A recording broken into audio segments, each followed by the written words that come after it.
The Spoken Token is a proud member of the Pod Studio One podcast network. Well, hello, everybody, and welcome into the big show. My name is Larry Neal. Hey, and I am Alex Wallace, And we are the Spoken Token Podcast. welcome back. Oh, man, it's been a minute since we've uttered those words. It really has been. It's been far too long. I know. I wanted to actually start the episode with, and we're back. But I figured, you know what? You're going to make me do it at least 3 times throughout the episode, so might as well. And that may be the title. So Yes, and we're back. Hey, that's actually clever. All right. Here, see, folks, we just I have a piece of an idea every once in a while. That's right. The genius we give you the best, right? The first fruits of our brain right here in the microphone cords. So, Mr. Alex, sir, after all this time, how are you doing? Hey, buddy, I'm sitting next to you at an actual table, not through a screen, looking at that big bushy beard of yours, and boy, I'm happy. Well, now I'm not as happy as I was a minute ago. Oh, no, it's a great bushy beard. Yeah. Well, it's been so long that I think what we're going to do, which is different, because a lot of changes will be coming, is get right into the show. Let's go. I mean, like, no intro music. Let's just jump into our first segment. We're going to do intro music. No. Yeah, we're going to do intro music. Oh, some things will never change. That is correct. The more things change, the more they stay the same. No, that actually makes no sense whatsoever. The more things change, the more they change, and they're different. That's the whole point of change. The more they stay the same. Oh, just play the stupid music.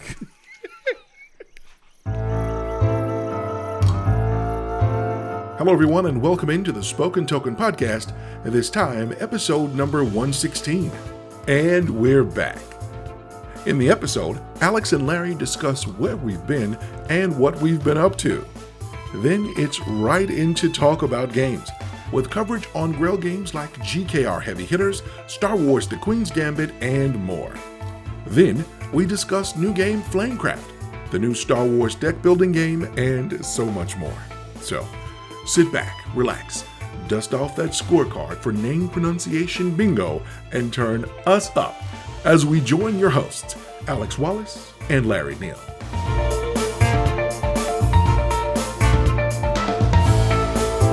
And we are back. So, right off the bat, because we've done, if you've been following us, for which we want to quickly say thank you, obviously we did the, I guess you would call it a preview for Weird Giraffe Games. So we have had some actual recording time. Alex and I got a chance to get together, and that was for Dreams of Yesterday. We'll have notes, and we'll talk about that a little later. Go and check that out. But we haven't done a regular show. So right off the bat at the top, I just wanted to say a couple of things about that, because all of that really falls on me. And for those of you who've been with us, and even if you're just joining us, we've been on a bi-monthly program, twice monthly, where we would publish the show. And, things happen. Things happen in life. Alex and I, we won't get into those things. Nothing negative. It was just life. We were living life. I got a new job. Things changed. And we ran into some difficulties where we weren't able to actually do the show. That's really not what we're apologizing about, because this is an apology.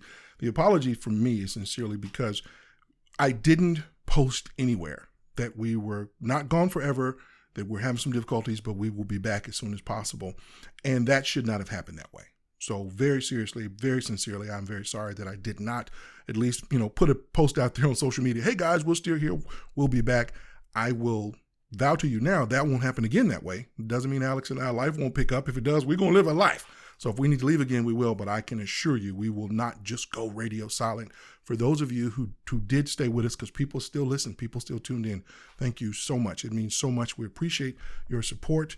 And that's kind of the elephant in the room also, that we've been gone, obviously, that we haven't been here. But that is all I want to say about that. From that standpoint, Mr. Alex, man, bail me out here, buddy, because I'm done. Outside of the fact that, you know what, we've been doing this before we stopped, we've been doing this show for 7 years. And we're working on it. Yep. And in that time we had only missed 1 month, and that was like our 3rd episode. And we learned to never do that again. But I will say, Larry kind of said his thing, but I appreciated taking the break. And I mean, I'll just be honest. People know me. I don't really sugarcoat things. But I appreciated the break, because we do this because we love doing this. And, the love wasn't there. It was, but I have seen over the last 8 months since we have been gone, my love for board games grow, my love for Larry growing, and my excitement for getting back and sharing life with people around this hobby, by which I share life in my house, we bring neighbors, we bring friends over to play games, and I want to continue to encourage that with other people. And so I'm incredibly excited about being back in the studio, about just kind of getting out and putting our thoughts out there for people, because I do believe I have a renewed sense of purpose for what we're doing, and I'm really, really excited about the future. So, ladies and gentlemen, that is the elephant in the room. It is, indeed. And so we are incredibly grateful for every one of you that is listening to us right now. We do not take you for granted. At all. And so we just hope that you will continue to stay with us in the future. And for that, Larry, I say let's bring in the bumper music.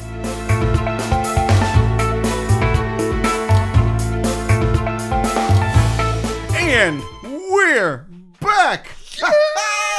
And actually, we're back with a brand new segment that Larry is letting me get away with. It's Mail Call! And basically, Larry and I are going to tell you all the things that have been shipped to our house, and maybe some of the things that we walked to the store to go and get, but that we have added to our new collection. And again, this is not a review. This is just saying, hey, this is what we've got. We'll let you know if we've played it or not. But I mean, it's just kind of fun. Yeah, we just want to catch you up with what we've been doing and what we've been picking up and the things that has us excited and has gotten Alex so re-energized. Yeah, for real. So, man, let me get off your time. You go right ahead. Yeah, absolutely. Start the list, sir. Okay, so the last 2 weeks, Kickstarter has just been churning them out. So I have picked up 4 new Kickstarter games, or expansions, have hit my... this is the part, now that I'm rethinking this, maybe we shouldn't do this because my wife does eventually get to these. So, baby, all of these I have gotten through board game money. So please, oh gosh, rethinking. Too late now. Yeah, that's true. All right, so first thing that came in and it blew me out of the water. I have yet to play it, but it's the Maglev Metro Maps. Yes. Oh man, this one's on your list, right? It is. So we both received this, the Kickstarter. So this is from Bezier Games, and it's 6 new modules for one of Larry and I's favorite games, and that's Maglev Metro. I cannot wait to get this to the table and try this out. Same. Just the beautiful. It's just beautiful. If you've never played Maglev Metro, it is one of the best games to come out in the last 10 years. So please do. Yeah, it really is. Shots fired. Shots fired. No, from production quality to game, hands down, I'll fight that one. I ain't worried about it. I ain't worried about it. I agree. Next up for me was one that I was a little bit late to the party on, but then when they did a new Kickstarter for some of the expansion stuff and then the upgraded, and that's Terraforming Mars, the Ares Expedition. And ladies and gentlemen, Ares Expedition has replaced Terraforming Mars and Roll for the Galaxy for me. And so this new expansion added 2 extra player boards, so it now has 6. Can play up to 6, and again, I don't think that's going to affect the time to play it at all. So that's why it pushed Roll for the Galaxy out for me. And so I'm excited about the new content. I really, really, really enjoy this one. Another one that came in for me is a 2-player game called Lost Empires by Colossal Games. It's just a simple little it billed itself as an RTS. It's a little, it's kind of a lane control game where you have a little bit of deck modification, hand management kind of going on, set in sort of a Command and Conquer style universe. And then one that was a super surprise. It actually came to Kickstarter in February, and I got my copy like a week ago, which I'll have to figure this out, but I don't even really understand. But it is Counter Warfare. I am blanking on who actually published it, but it's a. Don't we have it? It's somewhere. So Counter Warfare. It's just a small little card game. Oh, here. Let's see. This is. I still can't find, but who it did. But we'll have that in the show notes. It's a 104 card battle royale game for 2 to 6 players. And we played it right before we got on air. We were playing it wrong the first time, but then the second time we got it together, and it almost never happens. And I know, and it clicked. And it was just great. It was a good little, just simple, fun, kind of just group game. Really, really enjoyed that. It's counter warfare again, just warfare. So counter warfare. Then now from I did get to go to Atlanta last weekend, and there found one of the coolest board game cafes ever. So that's a shout out to Gigabytes Cafe outside of Atlanta. They're an amazing shop. Actually, really, really good food. But I picked up a copy of Flamecraft, and we played it there at the store. Oh, folks. Flamecraft. It is at the nexus of incredibly cute dragons and very satisfying gameplay. So I'm going to get Larry to play that here in a little bit. Maybe. At some point, because we need to do a full on the table for that man. And then next up, I found a copy of Dungeon Petz, which I thought was out of print, but apparently when I opened the box, it had the little leaflet for like the Lost Ruins of Arnak expansion. So it's back in the wild. But so that's Vlada Shvaldive. Oh, how do you say his name? Wait, what was the last one? What was it? Shavatal. There it is. Vlada Shavatal. So a prolific designer. It's one of his. Basically, it's what happens if Tamagotchi was in a board game and that you get right. And you have to actually deal with their poop. So that is Dungeon Petz. I haven't played it yet. I'm excited about it. Then I actually saw Larry on his birthday last week, guys. Larry had his birthday, and he was kind of hanging out at Game Point. And I just was like, you know what, Larry, for your birthday, I'm going to buy a lot of board games. And so I picked up. Notice, not for me. I picked up a copy of a game I've been looking forward to for a very long time called Revive from Porsche Games, I think. I don't even. But oh my goodness, I got to play it with Dave this weekend. So good. It's multi-use cards, exploring the board, super exciting. And then picked up Star Wars the deck building game, which Larry and I are actually going to spend some time talking about here in a little bit. And then finally, another game that just I'd heard good things about. I just picked it up on a whim, and my gosh, it is now kind of on the first play. It makes me think that this could be one of those go-to. Like, hey, someone is new to board games, I'm going to play it with them. Sort of the Ticket to Ride, Splendor, Azul type category, and that is Akropolis. I can't, for the life of me, can't remember who did Akropolis. Larry, you know? Gigamic. Okay, but Akropolis published it. Published it. Okay, but it's real good. So I have had a busy influx of games, which always means I'm having to get rid of games, it's sad to see, but I'm excited about everything I have just listed off, especially and compared to the ones that I'm actually having to see it go out the door. So if you're interested in any of the games I'm trying to get out the door, so my wife doesn't kill me, feel free to look me up on Facebook. But that is what has come into my collection over the last couple of weeks. Now, how much of that was Kickstarters and how much of that was purchased? So Maglev Metro, Terraforming Mars, and Lost Empires and Counter Warfare were all Kickstarter. Flamecraft, Dungeon Petz, Revive, Akropolis, and Star Wars were all purchased. So about 70-30 purchased to Kickstarter. Okay.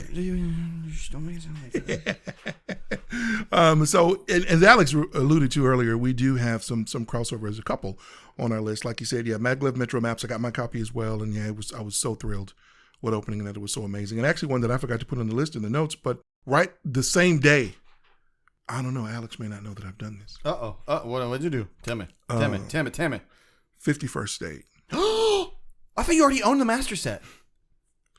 Well, yeah, I do. And what else do you own now? Well, I got the new Ultimate set, so now I own everything. So did the Ultimate set come with, like, do you need to get rid of your master set? We can talk about it later, because that one is signed. Oh, but I mean, I don't care about if it's signed. You can have that box. I'll put it in a Ziploc bag. Man, 51st States is a great... No, you can't, because I have also a wooden insert for that box. Oh, well, it's that box is this. If it goes, it all has to that is an underrepresented game. It's a great deck but this builder. Is the version with everything. Oh man, that's cool. And it's funny because when it first came up, the reason why I did it, when I saw it, I was like, oh, I'll get the stuff that I don't have. And of course, they didn't include that part. So, no, they just... And I was like, well, it's Ignacy, and I love the game, and I really do want that other content. Oh okay, fine. Yeah. So I wanted it, but they came and Dad and Maglev Metro got to the same day. That's a lot of box. It was a lot of box. So that was pretty cool. And then the other one was one that I had done, a little small one like yours, bigger than the one that you have. It's a roll and write, Motor City by I think it's 25th Century Games. I'm going to dig into this one some more. You're definitely going to hear, I'm going to do a lot more solo playthroughs moving forward. We've got some other stuff we'll talk about moving, the exciting changes. It's really meaty. It's pretty fun though. It is fun. I learned it and it's interesting. I won't blow it. I've already started writing down thoughts on it when I took it to work and was learning it at work, but it's very interesting. And that's kind of it for me. I haven't been doing as much retail stuff because I've got so many other Kickstarters still coming. The vast majority, I have way more out than you would think. It's like, well, wait, what happened? So there's still a lot of things coming in, and I sometimes if I get a little weak in the knees, I just look at that list and say, oh no, okay, I'm good. I got so much coming in. But also too, I did pick up a copy of the Star Wars Deckbuilding game. Oh man, it's so good. Now, guys, if you can get it, and if you can get a launch one, and if they ever put them on sale, my goodness, those sleeves. My goodness, those sleeves. They are gorgeous. They are, of course, Gamegenic. And currently they are promo, so they're not for sale as yet. But I can't see Fantasy Flight not selling those. Yeah. But they're matte. But the artwork is so crisp and it's gorgeous. It's the same as the cover. So if you've seen the cover, it's Luke and Darth Vader crossing swords without all of the titles. They're fantastic. But the game is really cool. And like he said, we're going to talk about it. So what we will do is move right on. We'll be right back.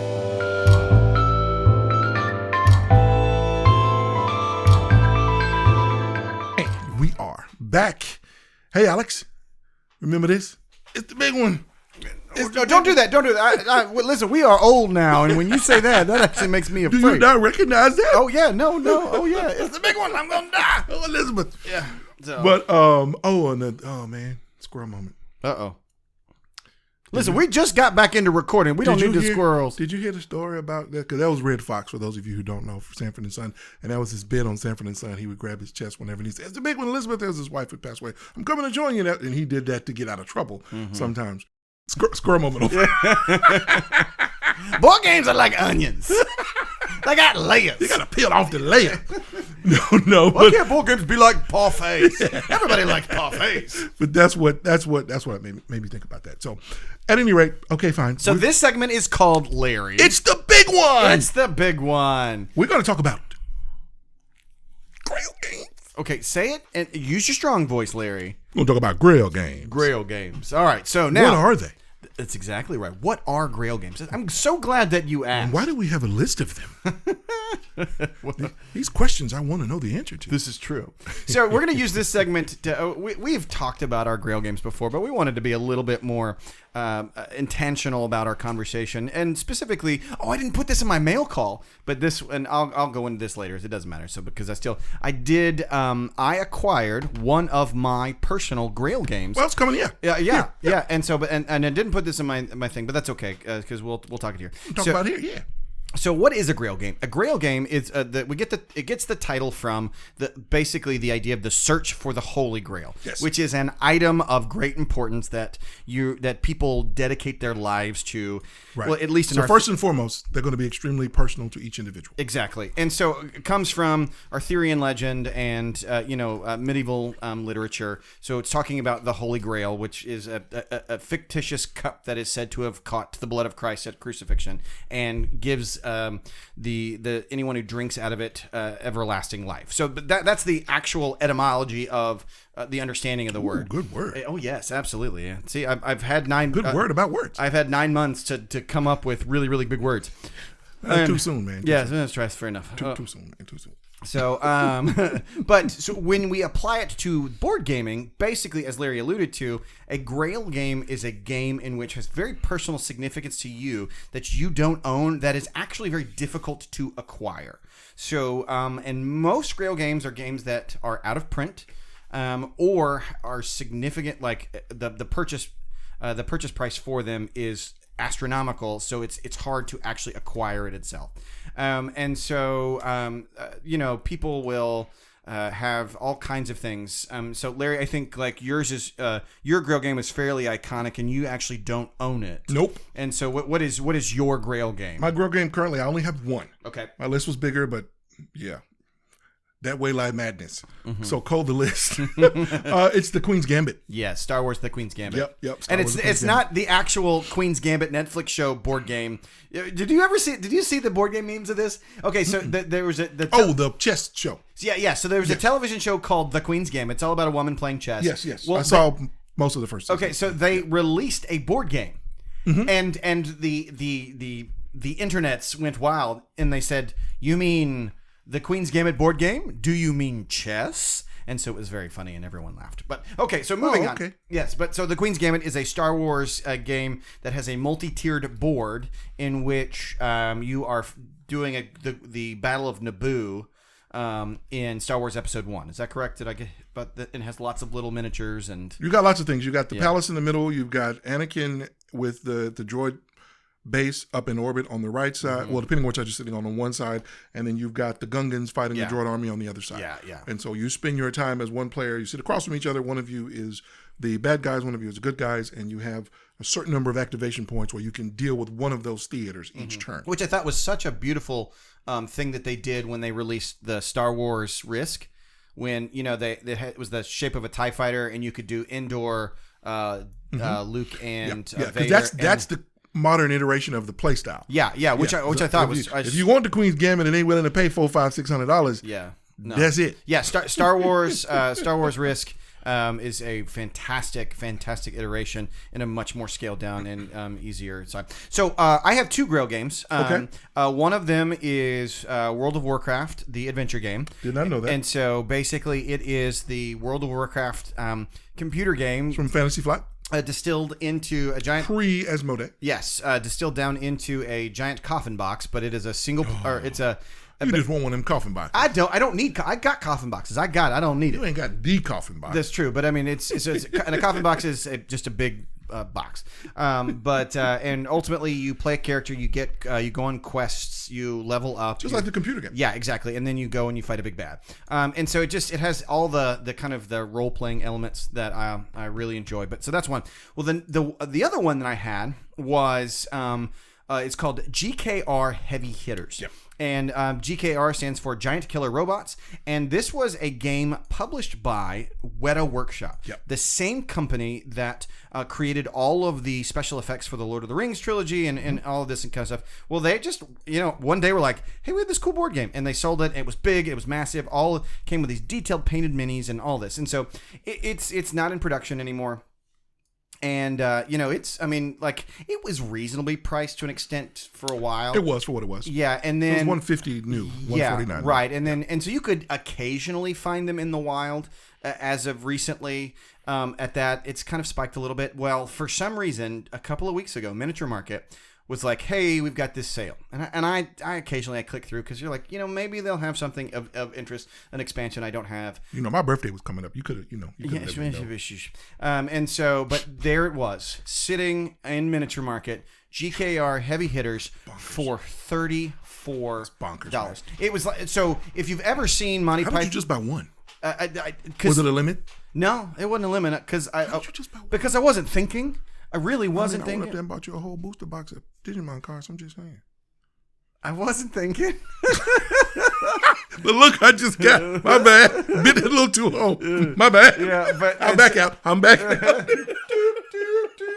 But it's so, and I mean, but it's a huge box. The minis are like, and they're not even minis. They're like they're maxi. Yeah. These things are huge, it's big. So I was able to grab it, and it just, and then I was like, man, there's other content out there. Well, I went to Weta Workshops. Are they still selling stuff? Yeah, and so because all the expansions are like $150, $200 because you can't find them because they're even less than the base. Yeah. Well, no one was buying them so they had it. One of the $150 expansions, $34. Ooh. And so I'm like, okay, and done. And so, needless to say, I was able to acquire 2/3 of the content for less than half of the price of the base, and it was incredibly rewarding. It was a huge deal, and so I was able to miraculously acquire the Grail, which I would have never been able to get on my own outside of that, because and which actually leads me to my final point I want to kind of hit on with this is Grail games are exciting.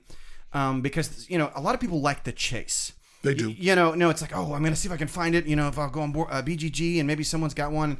But ultimately, Grail games are not worth paying exorbitant prices for. And now, unless you like, when searching for Grail games, conditionally, yes, conditionally. I think there's a level at which if you can afford it responsibly, right.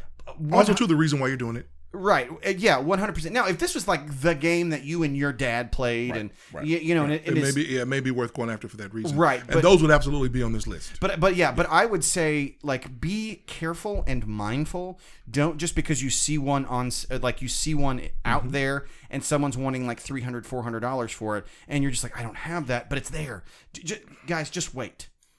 Or I mean, and again, like the allure of, oh, maybe if only, or even the excitement of, hey, there's a board game store that has this, and I can go play it there, or a friend has. I get to play Queen's Gambit at game days. Yeah, so somebody has a copy. I mean, and just really appreciate it there, opposed to the idea of like, I have to own it. Right. And so that's just kind of. And again, I wanted to bring it up too, so that in terms of, we wanted to talk about those games that were there, but kind of like what Alex was getting into just now in terms of a Grail game, the reasons behind it. I mean, the reasons behind it, really what we're saying is they can be very personal, and they should be very personal. My caution, having, been in gaming for quite a while, is to, make sure that it really and truly is one that you're willing to pay that for. If I came across a copy of the Queen's Gambit in good enough shape at a price that wasn't an issue for me at that time, I would pay it. And that's the reason why I know it's a Grail game. And I know that seems very, very just kind of out there, or maybe just very vague. But what I mean by that is, it doesn't matter. I realized it didn't matter to me what that number might be, right? So if I walked into a copy of it and it was $400, $500, doesn't matter the number, just whatever number, and it was something that I could afford, that is a game that I would get. I would then put the money down and be like, yes, I want to own this for that. And that is a reason, for me personally, that is the reason why my list went down to one, because there was only a few other ones on the list, but of them, it was the only one that was true for. So another thing that I want to make is that I would caution you, when you're making your list, whatever your criteria is, just make sure you stick to that, and it's okay that you watch this one for a while, or that you chase it. And a lot of times I think these come up for a couple of different reasons. You alluded to a moment ago. Maybe it's something you played as your childhood. It may be something that, you're brand new into gaming. You're an adult already. You're just now getting into the hobby in the last 4 or 5 years. You go to a convention, right? And you sit down in front of a copy of Star Trek 3 from West End Publishing. That was published in 1978. That's mostly it's a solo experience, but it's got Kobayashi Maru, it's got the Robin Hood one, and you get to go through them, and maybe it blows your mind, and you're thinking, holy moly, that's okay. If you're like, okay, this, I've got to have it. A lot of it is going to be that as well, where you're coming into a game, like Alex said earlier, it's long since been out of print. Another quick note, and then we're going to move on between these two. Out of print means they're no longer manufacturing the game. So whatever copy you can find, whether it's at retail or distribution, that's it. In between printings, which is something that we're dealing with a lot now industry-wide, and we'll maybe get into this in the next couple of episodes, that literally means just that. It's not out of print, they're going to print it again, but whatever's in retail is probably dried up, and they're not currently making it right now. That's what drives a lot of the eBay, a lot of the FOMO. Those are the ones I will absolutely tell you to stay away from. Don't pay those prices for. Wait until it comes back into print. And what we're going to do eventually in a couple episodes, we're going to talk about ways to figure those things out. Is it out of print or is it between printing? That's definitely something that we want to cover. But yeah, that's it for Grail games, guys. They're very personal. They're very special. Go after them, and when you get them, man, that is fantastic. Make sure you get it to the table and play it. And hey, if any of you are out there listening right now and let us know what your Grail game is, and if and when and where you got it. We would love to hear that. And if you have a copy of the World of Warcraft, the board game, or the Queen's Gambit, with expansions, just again, find me. Okay, that's your second ad, man. You are too beyond the level. Yeah, well, too bad. All right. You know what? If that gets us some actual social media exposure, listen, two more than we've gotten. We are going to move on, and we will be right back after this.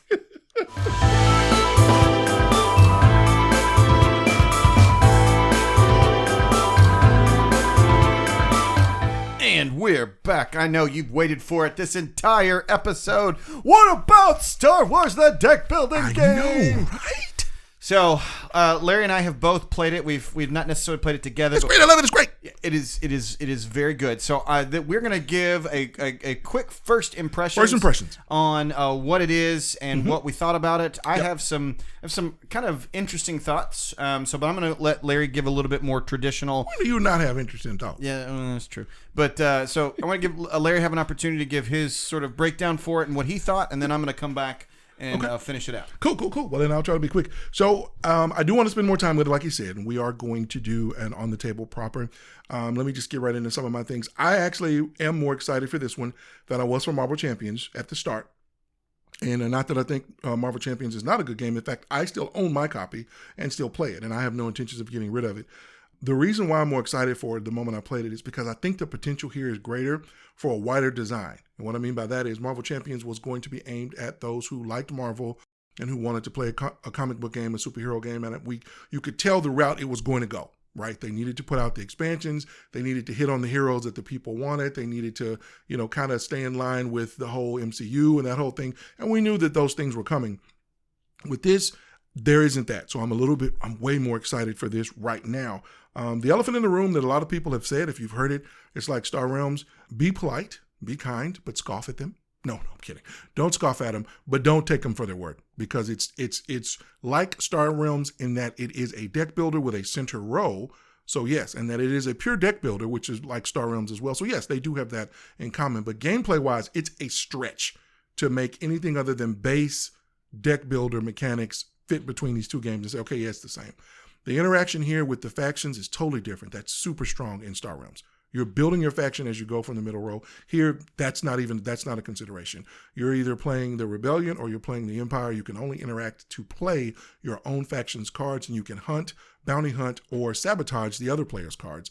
And then, of course, there is a neutral faction that you get an opportunity to both can interact with. So that's a little bit different. And the fact that you can bounty hunt those cards and or sabotage them, which means pay the cost for them as if you're trying to buy them, but you're taking them out of the row. And that gives you some resources back. That's a really cool mechanic. I mean, that's a neat mechanic. That's a twist that's put in there. But again, it's a big part of the game. Just like with Star Realms, you say, well, yeah, you draft the best card, but you're building your factions. You think, duh, but that's a huge part of Star Realms. That's a huge part of its DNA. Yes, it's a simple thing, but that's why you're there, to see what faction you can put together or who can be more optimal in the cards that you pass over or the ones that you get. The interactions go a little bit deeper here as well with the planets. The planets coming out, the bases are brilliant. You each have a starting base. When you're playing the full game, which, I mean, I'm gonna be honest with you, unless I'm speaking another language to you when I say deck builder, just start with the full game. When you play it the first time, don't limit yourself. Each side has 10 bases, and you have access to them. So as soon as your opponent blows up one of your bases, which again is what you're moving towards to try to win, you get to pick through them. And they come out, and you can look at the state of the game. Are there ships on the board right now that would be devastating early game? Put out the shipyards and let you take a card out the middle row as soon as you do it. Does he have a lot of attack probably coming up because your opponent bought a lot of attack and this last one was really weak, but you didn't have much life left? You better get your biggest base with the highest number because you need that defense. So you get that strategy. You get to look at all of them, take your turn, and then put it out. And so I think that's just a really fantastic thing. And again, for me, to finish up these notes, man, the excitement comes from them if they're going to flesh it out. Asmodee has been extremely tight to their vest with what they're going to do with this game. And I get it, because you launch the game, you want hype for the game, you don't want people already looking forward to something that maybe or may not, you may not even make. That makes sense. But normally something's quote unquote, in air quotes, leaked. And nothing. This is the game. The sleeves, we talked about, the sleeves are glorious. Here you go. We know they're going to do more if it sells well. And so that's what I'm so excited about, because whether you add other factions or even just the timeline, I even like the timeline that they chose in this one, because it's starting with, Star Wars and New Hope and those guys, but then they added in some of what I think is the best new movie with Jyn Erso and, and the group from that. So I was like Rogue One, and it's like, okay, so I think that was well done. So I'm super excited for it. We're going to do a better, like I said, we're going to get it to the table and we're going to play it. But oh man, it is so good. If you like Star Realms, if you like deck builders, give it a shot. Oh, one other quick thing, and then I'm done for real with this one. Don't listen to the haters anyway, but definitely don't listen to any haters who are mad because the dice game got canceled. There's a lot of that out there because they're mad because Fantasy Flight canceled that game, which was not sustainable.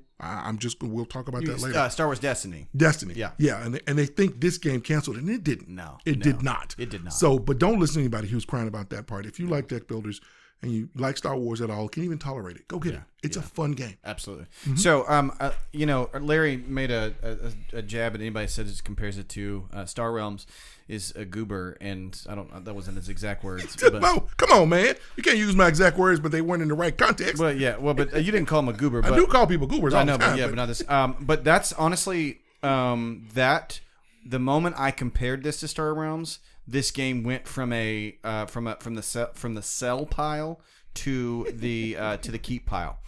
Because what I mean by that is it actually takes a number of ideas from Star Realms, specifically attacking the bases and the capital ships and stuff. But I think it implements it better than Star Realms. But again, Star Realms has a different audience and does its own thing. And so I'm not saying that these are better or worse. But regardless, but for me, the size of the box mattered because another company could have published this very game in a typical square box and said here.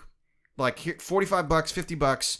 Here's your game, and everyone would have gone, oh, cool, okay, all right, and no one would have blinked an eye at it. True. And so, but what I love about this game is that this game comes in a small box, and therefore, in that, it sets up the expectation that hey, this game is not a huge full of content thing that you're going to explore over multiple games. No, just like Star Realms, you're going to see 60-70% of all of its content in one game. And for me, that was so wonderful because I go, oh, it's not trying to hide.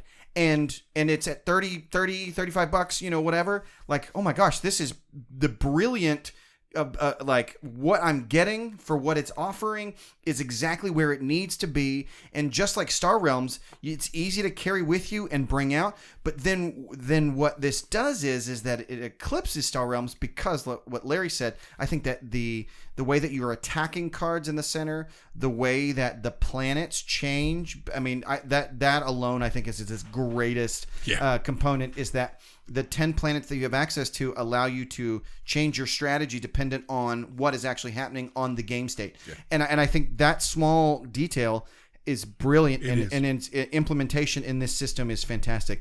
This game is not a meaty game, but this game is a satisfying play, and you'll play over 30, 45 minutes. I mean, it's not like a small quick game of Star Realms. You don't sit down and play, let's play a quick game of Star Wars Deck, but no, you're going to sit for 35, 40 minutes. Yep. But the experience is, and even if you see the cards, you see all the cards, you're still going to have a satisfying time. Now, this game will become a $50, $60 game if they bring in new content. And already you can see it's just going to be true. I mean, more content to this is going to not be a waste, but an absolute boon. Because that's the one thing that you're doing when you're playing is like, oh, I just wish there was more. But even what you have is still fantastic and wonderful. I think they knocked it out of the park with this one. I was a little on the fence, and honestly, what sold me was Larry was like, "Hey, man, I got one more pack of those sleeves." I'm like, "Oh, just for the sleeves alone, they're free." Yeah. Well, with the game. Yeah, for the sleeves alone. So I was like, "Okay, whatever." And then I played it, and as I played it, it clicked, and I was like, "Oh man!" Actually, you know what? I will say this: it didn't click for it. So I laid it out, and I was like, "Okay, cool." But then my brother-in-law and I played Star Realms just the week prior, and I went, "Oh." This is what it's doing. Oh, but it's doing it better. Oh, gosh, I love it so much. Oh, yeah. So, first impression, Star Wars deck building game, absolute blast. Guys, it's worth it. It's worth it. I mean, you can do a lot worse for the amount of money you're going to pay for the Star Wars deck building game. And this is only going to get better as they start releasing content, even more content. But what you get in the box is still fantastic. So agreed. Yeah. So Star Wars deck building, glowing. Yep. This could have easily been a cash cow. Oh, and I think for once I think Asmodee like truly did the right thing with this. Yeah. I mean, just its delivery model, its price point, all of it, and so definitely to be continued. Yeah, absolutely. We get this one to the table and have some fun with it, and man, we will go from there with it. But hey, buddy, for a first episode back, we have hit the wow. Oh, we're man. back. Oh man, welcome back. Yeah, we're so glad to be back. We will see you again. There are some very exciting things coming up. We won't get too deeply into them right now because we don't have all the details worked out, so I don't want to do too much of a tease, but just stay tuned to us here. We're going to be settling on the schedule, and we'll be settling on all the new things, and we will be making some announcements, so look for us in some new places and some different things. And for the Spoken Token, this is Alex Wallace saying keep playing. And I, Larry Neal, saying keep communicating.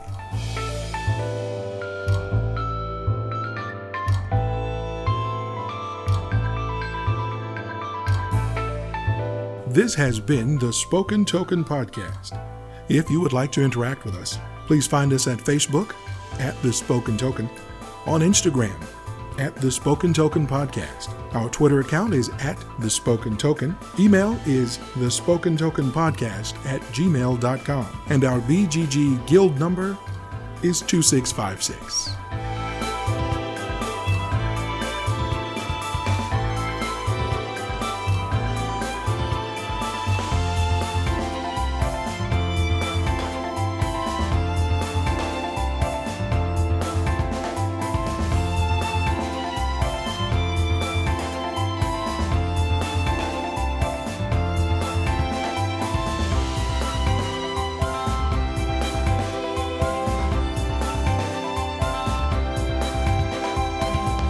You are listening to a Pod Studio One Podcast Network podcast. Find more great podcasts at www.podstudio1.com.